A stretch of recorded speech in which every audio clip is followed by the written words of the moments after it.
오늘은 본문의 말씀을 통해서요, 지난주에 이어 복음의 능력 두 번째 시간을 갖도록 하겠습니다. 여러분, 우리 그리스도인들의 사명은 무엇이지요? 바로 땅끝까지 복음을 증거하는 것입니다. 왜냐하면 지난주에 말씀드린 대로 우리 복음만이 죄사함의 능력이 있고 구원의 능력이 있기 때문입니다. 또한 우리에게 평강을 주는 능력이 있고 우리를 치유하는 능력도 있습니다.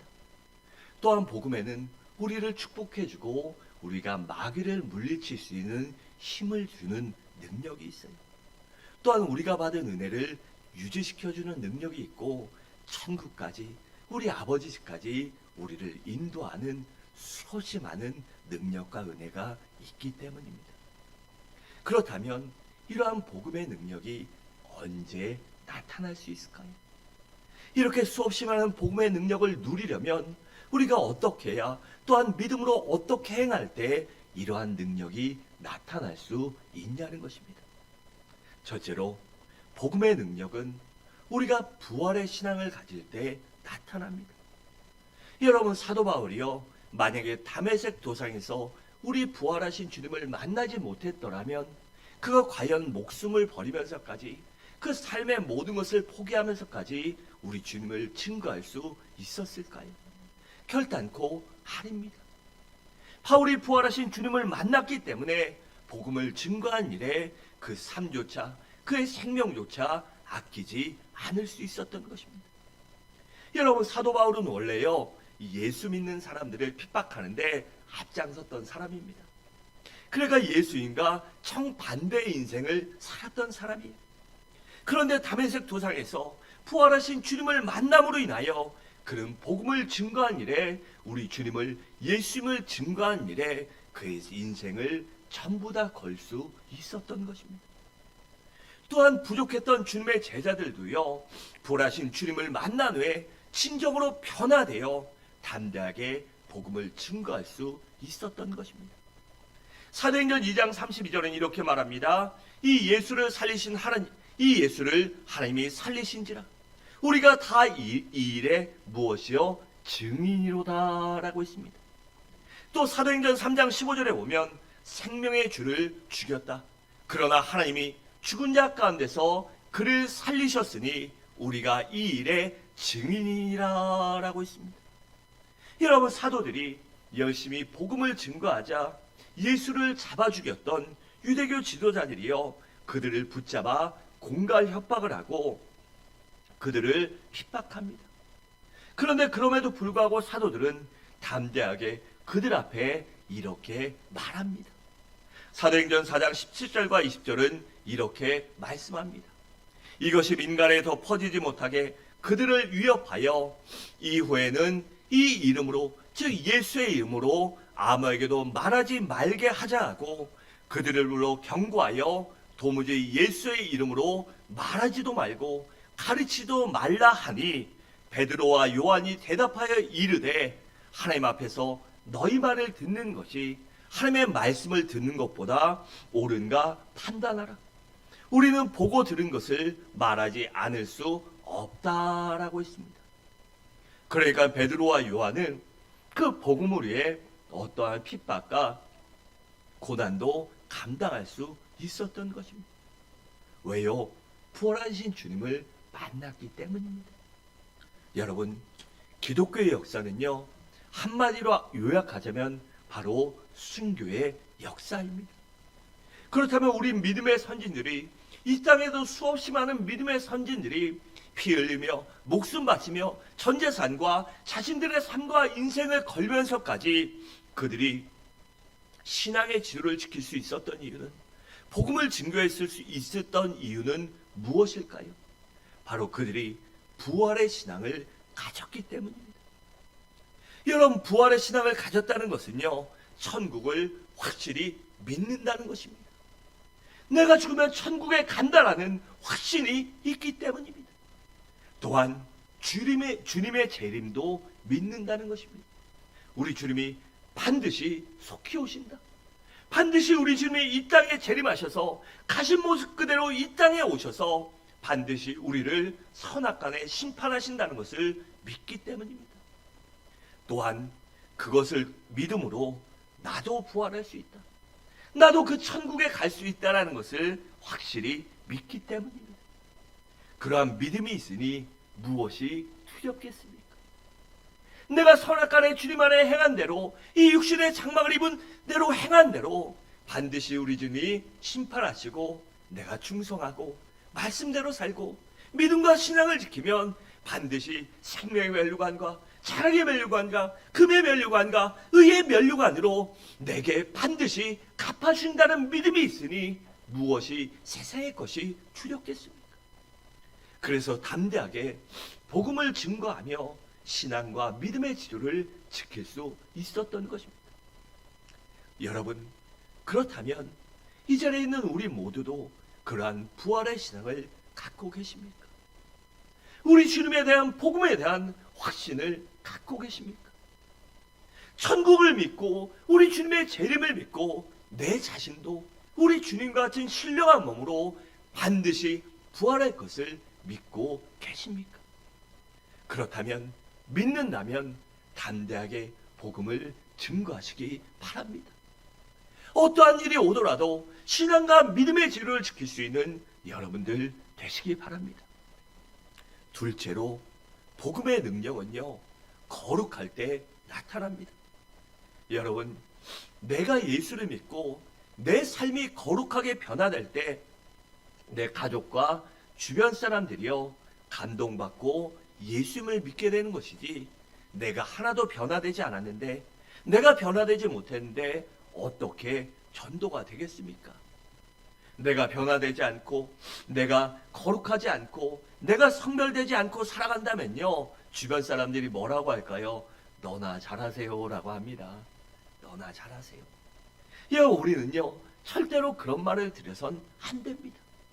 우리는 예수의 피로 사심받은 거룩한 그리스도인이요 하나님의 백성이기 때문에 우리는 우리 주님처럼 거룩하게 변화돼야 합니다. 우리가 거룩하게 변화할 때 복음의 능력이 나타나기 때문입니다. 그렇다면 어떻게 해야 우리가 거룩하게 변화될 수 있을까요? 먼저는 내 자신이 날마다 복음 앞에, 우리 주님 앞에 깨어져야 합니다. 그리고 깨어졌다면 우리 주님 앞에, 우리 아버지 하나님 앞에 반드시 회개해야 합니다. 내 부족함과 내 단점과 약점을, 내가 믿음대로 살지 못한 것, 하나님 없이 행한 그 모든 것들을 회개해야 합니다. 그리고 또한 말씀을 가까이 하며 깨어있어 하며 기도해야 하는 것입니다. 그래야 우리가 거룩하게 될 수 있기 때문입니다. 그래서 디모데전서 4장 5절은 이렇게 말씀합니다. 하나님의 말씀과 기도로 거룩하여짐이라 라고 했습니다. 하나님의 말씀과 기도가 없이는요 우리가 거룩해질 수 없기 때문입니다. 또한 베드로전서 1장 15절과 16절은 이렇게 말씀합니다. 오직 너희를 부르신 거룩한 이처럼 너희도 모든 행실에 거룩한 자가 되라. 기록되었으되 내가 거룩하니 너희도 거룩할지어다 하셨느니라 라고 했습니다. 그러므로 우리 주님이 하나님이 거룩하시기 때문에 우리도 거룩해야 하는 것입니다. 또한 사도행전 2장 47절은 이렇게 말씀합니다. 하나님을 찬미하며 온 백성에게 칭송을 받으니 주께서 구원받는 사람을 날마다 더하게 하시니라 라고 했습니다. 하나님을 믿고 예배하며 주변 사람들에게 어떻게 해요? 칭송받는다. 그것이 교회 열심히 간다고가 아니라요, 그 열심히 가면서 열심히 가는 만큼 삶이 변화되었기 때문에 주변 사람들에게 칭찬받고 인정받는 사람이 되었기 때문에 믿는 사람이 더하여진 것입니다. 바라는데 우리 모두 거룩하여지기 바랍니다. 우리 주님의 거룩을 닮아감으로 성화권을 이뤄가고 성별된 그리스도인으로 살아감으로 주변 사람들에게 그리스도인으로 인정받고 그 거룩과 복음의 능력을 나타낼 수 있기를 주님의 이름으로 축원드립니다. 셋째로, 우리에게 복음의 능력이 나타나는 것은 바로 우리가 성령 충만할 때 나타납니다. 그래서 예수님께서 승천하시기 전에 제자들에게 뭐라고 말씀하셨죠? 성령 받으라 라고 그렇게 말씀하신 것입니다. 누가복음 29장 49절은 이렇게 말씀합니다. 볼지어다 내 아버지께서 약속하신 것을 너희에게 보내시리니 너희는 위로부터 능력으로 입혀질 때까지 이 성에 머물라라고 하셨고, 사도행전 1장 8절에서는 그 성령이 임합니다.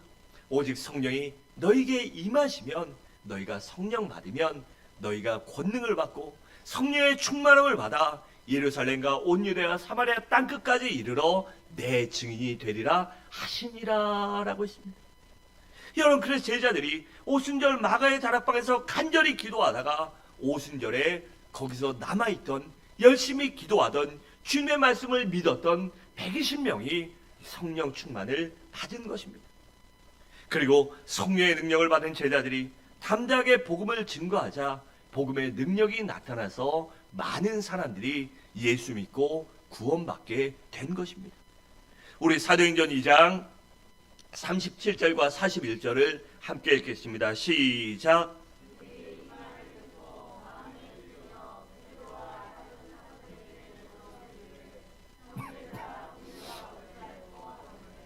베드로가 이르되 너희가 회개하여 각각 예수 그리스도의 이름으로 침례를 받고 죄사함을 받으라. 그리하면 성령의 선물을 받으리니 이 약속은 너희와 너희 자녀와 모든 먼데 사람 곧 우리 주 하나님이 얼마든지 부르시는 자들에게 하신 것이라 하고, 또 여러 말로 확증하며 권하여 이르되 너희가 이 패역한 세대에서 구원을 받으라 하니, 그 말을 받은 사람들은 침례를 받음에 이날의 신도의 수가 3,000이나 더하더라. 아멘. 여러분, 전도란요 영적인 싸움이기 때문에 성령 충만을 받아야만 승리할 수 있습니다. 그래서 고린도후서 4장 4절은 이렇게 말씀합니다. 그 중에 이 세상의 신이 믿지 아니하는 자들의 마음을 혼미하게 하여 그리스도의 영광의 복음의 광채가 비치지 못하게 하미니 그리스도는 하나님의 형상이다라고 했습니다. 세상에 믿지 않는 자들의 마음을 혼미하게 하는 이 악한 영 원수 마귀가 그리스도의 영광의 복음을 나타나지 못하게 하기 위하여 많은 사람들을 미혹하고 유혹하기 때문에 우리가 성령 능력을 받아야 이것을 이길 수 있는 것입니다. 또한 스가랴 4장 6절은 이렇게 말씀합니다. 이는 힘으로 되지 아니하며 능력으로 되지 아니하고 오직 나의 영으로 되느니라 라고 했습니다. 그러니까 우리가 복음의 능력으로 믿음으로 사는 것이, 복음을 증거하는 것이, 거룩한 그리스도인으로, 성숙한 그리스도인으로 변화되는 것이 내 능력과 힘이 아니라 오직 성령 충만을 받을 때 가능하다는 것입니다. 또한 요한복음 15장 26절은 이렇게 말씀합니다. 내가 아버지께로부터 너희에게 보낼 보혜사 곧 아버지께로부터 나오시는 진리의 성령이 오실 때에 그가 나를 증언하실 것이요 라고 했습니다. 그러니까 보혜사 성령님은, 거룩한 성령 하나님은 우리 주님을 증거하는 우리 주님의 능력이 되는 것입니다. 바라는데 우리 모두 성령 충만을 받아 복음의 능력을 나타내고 누리시기 바랍니다. 넷째로, 말씀에 사로잡힐 때 복음의 능력이 나타납니다. 여러분, 하나님의 말씀에는요 생명이 있습니다. 또한 하나님의 말씀에는요 능력이 있습니다. 여러분들이 이 사실을 믿으십니까? 그래서 말씀은 우리의 심령 골수를 찔러 쪼갤 수 있는 힘이 있습니다. 또한 불과 방망이 같은 능력이 있기 때문에 우리를 태우고 깨뜨리고 부서뜨려서 우리의 자아를, 우리의 욕심을, 탐욕을 부수고 변화시킬 수 있는 것입니다. 그래서 히브리서 4장 12절은 이렇게 말씀합니다. 하나님의 말씀은 살아있고 활력이 있어 좌우의 날선 어떤 검보다도 예리하여 혼과 영과 및 관절과 골수를 찔러 쪼개기까지 하며 또 마음의 생각과 뜻을 판단하나니라고 했습니다. 또 예레미야 23장 29절은 이렇게 말씀합니다. 여호와의 말씀이니라 내 말이 불같이 아니하냐, 바위를 쳐서 부서뜨리는 방망이 같이 아니하냐라고 했습니다. 그래서 이러한 말씀의 능력을 우리가 받아서 변화돼야 하는 것입니다. 여러분, 베드로 사도가요, 말씀에 사로잡혀 하나님의 말씀에, 주님의 말씀에 사로잡혀 담대히 복음을 증거할 때 복음의 능력이 나타났습니다. 그 수많은 사람들이 예수를 믿고 구원받는 은혜가 일어난 것입니다. 사도행전 2장 41절은 이렇게 말씀합니다. 그 말을 받은 사람들은 침례를 받음에 이날의 신도의 수가 3,000이나 더하더라라고 했습니다. 또한 사도행전 4장 4절에 보면 말씀을 들은 사람 중에 믿는 자가 많으니 남자의 수가 약 5,000이나 되더라라고 했고, 또 6장 7절에서는 하나님의 말씀이 점점 왕성하여 예루살렘에 있는 제자의 수가 심히 많아지고 허다한 제사장의 무리도 이 도에 복종하니라라고 했습니다. 여러분, 사람들이 볼 때요, 말씀이 매력도 없습니다. 또한 재미도 없습니다. 그래서 말씀을 가까이 하지 않고 기도하지 않으면요, 성도들도요, 내가 올해는 성경 일독하리라 라고 했다가요, 창세기 출애굽기까지 가면 할렐루야죠. 레위기 민수기 신명기 가면요, 성경을 놓습니다. 재미없잖아요. 지루하잖아요. 하지만 말씀에는요, 생명이 있고 능력이 있습니다. 그래서 우리가 그 말씀을 읽고 묵상하고 암송하고 연구할 때 그 말씀이 내 것이 되어, 말씀이 내게 힘을 주고 권능이 되고 능력이 되어 그 말씀이 우리 삶 가운데 역사하는 힘이 되는 것입니다. 그래서 우리가 말씀을 믿고 의지할 때 구원의 역사가 나타나는 것입니다. 그래 로마서 10장 17절은 이렇게 말씀합니다. 그러므로 믿음은 들음에서 나며 들음은 그리스도의 말씀으로 말미암느니라 라고 했습니다. 여러분, 그래서 전도할 때나요, 그럴 때 사형리나 브릿지 등 아주 순수한 이 원색 복음을 증거할 때요, 이 능력이 나타나는 것입니다.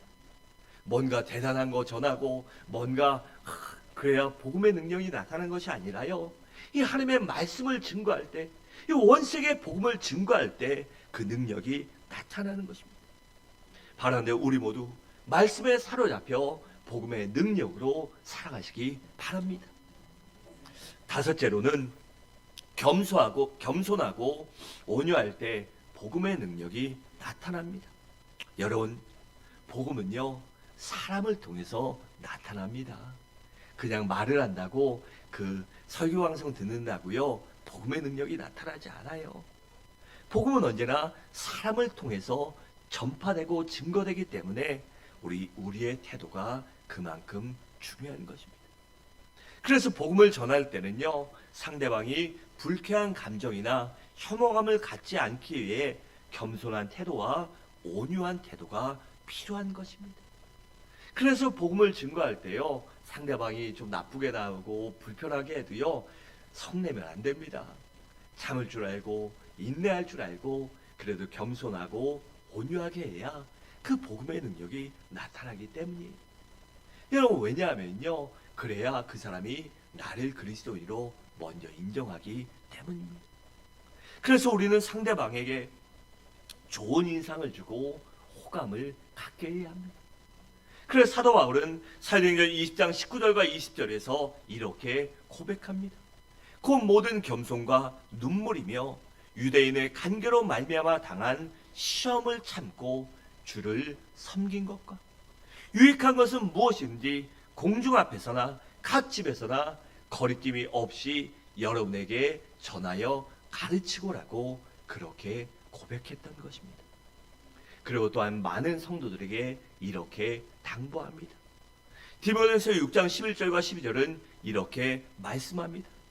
오직 너 하나님의 사람아, 그리스도인들아, 이것을 피하고 의와 경건과 믿음과 사랑과 인내와 온유를 따르며 믿음의 선한 싸움을 싸우라. 영생을 취하라.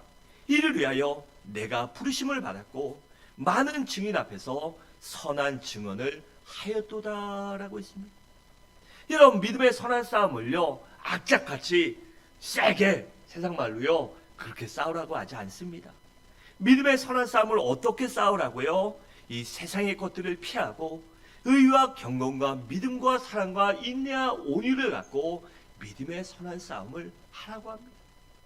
세상 사람들처럼 성질내고요, 사납게 믿음의 싸움을 싸우는 것이 아니라요, 원수마귀와 싸울 때 우리는 단호해야 해요. 하지만 말씀 앞에 단호하게 서서 우리의 성품과 인격과 삶과 언어와 태도는요, 날마다 의와 경건과 믿음과 사랑과 온유를 가지고 그렇게 행할 때 말씀의 능력이, 복음의 능력이 나타나는 것입니다. 또한 디도 3장 9절은 이렇게 말씀합니다. 그러나 어리석은 변론과 족보 이야기야 분쟁과 율법에 대한 다툼은 피하라. 이것은 무익한 것이요 헛된 것이라 라고 있습니다. 여러분, 기독교의 역사에 보면요, 수없이 많은 변증가들이 나옵니다. 그래서 이 좋은 서적들 중에 변증가들이라는 서적도 있는데, 그것은 무엇이냐 하면 이 복음에 대해 반항하고 반기를 들고 이 복음이, 주님이, 기독교가 가짜다, 천국도 없고 이 주님의 재림도 없고 주님의 탄생도 가짜다 라고 말하는요, 이 이단들과 싸울 때요, 이 많은, 수없이 많은 기독교의 변증가들이 그 온유하게 말씀을 갖고 그들과 이 변론을 벌였어요. 그런데 그럴 때 이 세상적인 거, 어리석은 변론하고 세상 이야기에 갖다 붙이고 그러지 않고 오직 말씀과 믿음으로 아름다운 말과 온유한 말로 싸웠습니다. 그래서 그들을 이길 수 있었고 설득시킬 수 있었고 수없이 많은 사람들에게 복음의 능력을 나타낼 수 있었던 것입니다. 그런데 우리가 여기서 주의해야 할 점은요, 이 온유한 성품을 갖되 그것이 악한 것들을 용납하거나 이 뒷걸음질 치거나 두려워하지 말아야 한다는 것입니다.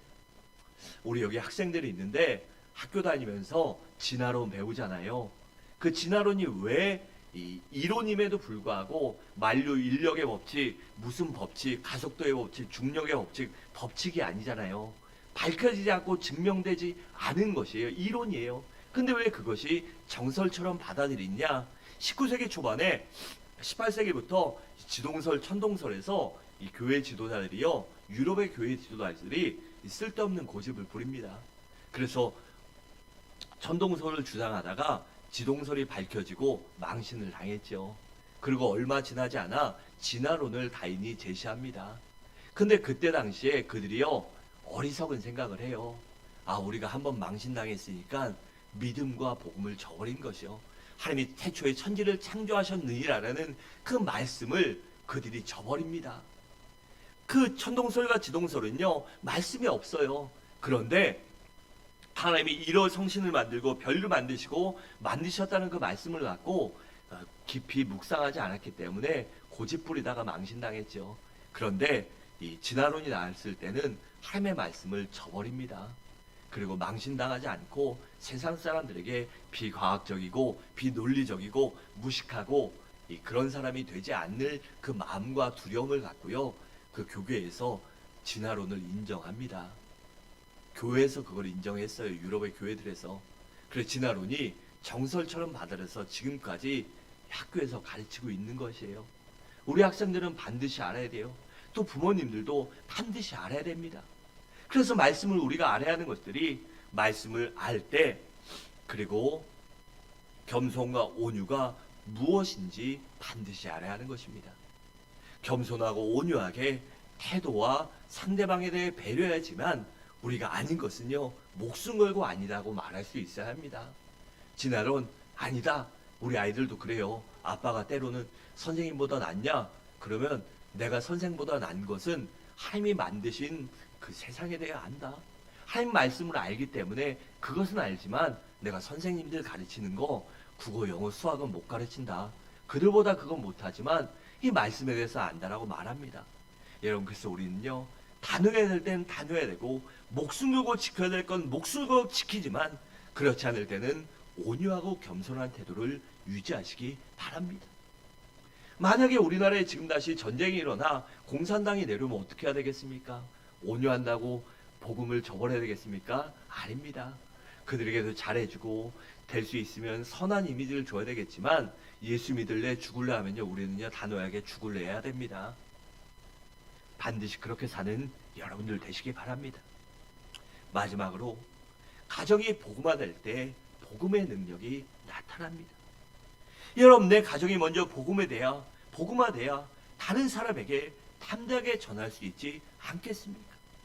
내 가정이 복음화되지 않으면요, 내가 신앙생활하는 것이나 복음을 증거하는 것도 어렵기 때문입니다. 물론 내 가족이 복음화되지 않았어도 다른 사람에게 열심히 복음을 증거해야 하지만 내 가족이 복음화돼야 효과적으로, 효율적으로, 조금은 편하게 아름답게 복음을 증거할 수 있기 때문입니다. 그래서 사도행전 16장 31절은 이렇게 말씀합니다. 이르되 주 예수를 믿으라. 그러면 너와 내 집이 구원을 받으리라 라고 했습니다. 또 사도행전 16장에 보면 빌립보 성에 사는 자주장사 루디아도 바울을 통해 복음을 듣고 즉시 바울을 초청해서 이 가족에게 복음과 말씀을 듣게 하고 가족이 구원받게 했습니다. 또한 빌립보 성의 간수도 바울을 통해 주님을 만나자 자기 집에 모셔서 복음을 듣게 하고 온 가족이 구원받았습니다. 그리고 그 간수였지만 빌립보 성에 교회가 세워지는데 빌립보 교회가 세워지고 많은 사람이 주님께 돌아오는데 큰 역할을 감당하는 그러한 믿음의 아름다운 가정이 된 것입니다. 또 사도행전 10장에 보면 로마의 백부장이었던 고넬료도 자신이 구원받은 후에 가족뿐 아니라 심지어 하인들과 부하들과 친구들까지 초청해서 베드로의 말씀을 듣게 하고 그날 모두 성령 받고 구원을 받았습니다. 여러분, 바라건대 저는요, 여러분들의 가족이 모두 다 구원받을 뿐 아니라 성경에 나오는 스데바나 집사처럼 빌레몬과 같은 가정이 되어 모든 사람들에게 귀감이 되고 칭찬받고 여러분들의 가정의 화목한 모습이 부러워서 그 모습이 주변 사람들의 영향을 끼쳐서 많은 사람들에게 주님을 증거할 수 있는 축복받는 가정, 쓰임받는 가정, 사명을 감당하는 귀한 가정이 되시기 바랍니다. 사랑하는 성도 여러분, 말씀을 마치도록 하겠습니다. 우리 주님의 뜻은 복음의 능력이 여러분들을 통해 이스라엘에 있는 모든 성도인들을 통해 땅끝까지 증거되기를 원하십니다. 그러게 우리 모두 부활의 신앙을 갖고 거룩한 사람으로 변화되시기 바랍니다. 또한 성령 충만받고 말씀에 사로잡혀 겸손하고 온유한 믿음의 사람이 되시기 바랍니다. 그래야 우리를 통하여 우리 온 가정이 구원받고 우리 이웃과 친지들까지 구원시킬 수 있는 그러한 화목하고 형통함을 누리는 하나님의 사랑과 은혜로 기쁨과 평안이 넘치는 그러한 가정과 또한 교회를 만들어가는 우리 모든 성도님들 되시기를 주님의 이름으로 간절히 축원합니다.